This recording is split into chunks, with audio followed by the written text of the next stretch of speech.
నీతి కథలలో ఈరోజు మనం భయపెట్టరాదు కథ. విజయ్, నితిన్ అన్నదమ్ములు. నితిన్ అన్నయ్యని నిమిషం కూడా వదిలిపెట్టి ఉండలేడు. అన్నయ్య అన్నయ్య అంటూ విజయ్ చుట్టూ తిరుగుతూ ఉంటాడు. విజయ్ కూడా తమ్ముడు నితిన్ అంటే ప్రేమే. ఒకరోజు వాళ్ళ అమ్మా నాన్న ఏదో పని మీద బజారుకు వెళ్లారు. వెళ్ళిన వారు త్వరగా ఇంటికి రాలేదు. నితిన్ అమ్మా నాన్న ఎంతసేపటికి కనిపించకపోయేసరికి ఒకటే ఏడుపు. విజయ్ ఎంత బుజ్జగించి చెప్పినా నితిన్ ఏడుపు మానలేదు. నువ్వేడ్చావంటే ఆ తలుపు చాటున బూచోడున్నాడు. వాణ్ణి పిలిచానంటే వచ్చి నన్ను నిన్ను గొంతు పిసికేస్తాడు. ఏడవొద్దురా బాబు అని చాలాసేపు భయపెట్టాడు.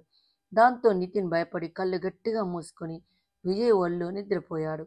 ఇంతలో వాళ్ళ అమ్మా నాన్న బజార్ నుంచి వచ్చారు. నితిన్ నిద్ర లేచి వాళ్ళమ్మని గట్టిగా పట్టుకుని బోర్న ఏడ్చాడు.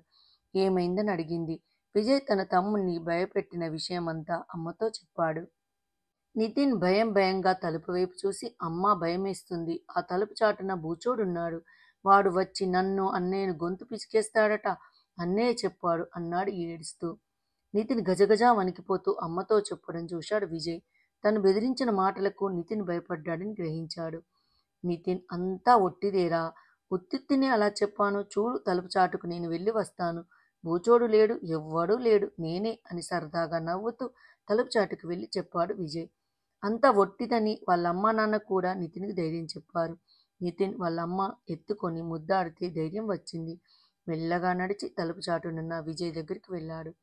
చూశారా పిల్లలు, చిన్న పిల్లల్ని భయపెట్టరాదు. ధైర్యం అని మంచి మాటలే చెబుతూ రావాలి, లేకపోతే పిరికి వాళ్ళైపోతారు. ఈ వీడియో మీకు నచ్చినట్టయితే లైక్ చేయండి, కామెంట్ చేయండి, సబ్స్క్రైబ్ చేయండి. నోటిఫికేషన్ల కోసం పక్కనే ఉన్న బెల్ ఐకాన్ క్లిక్ చేయండి. Thank you.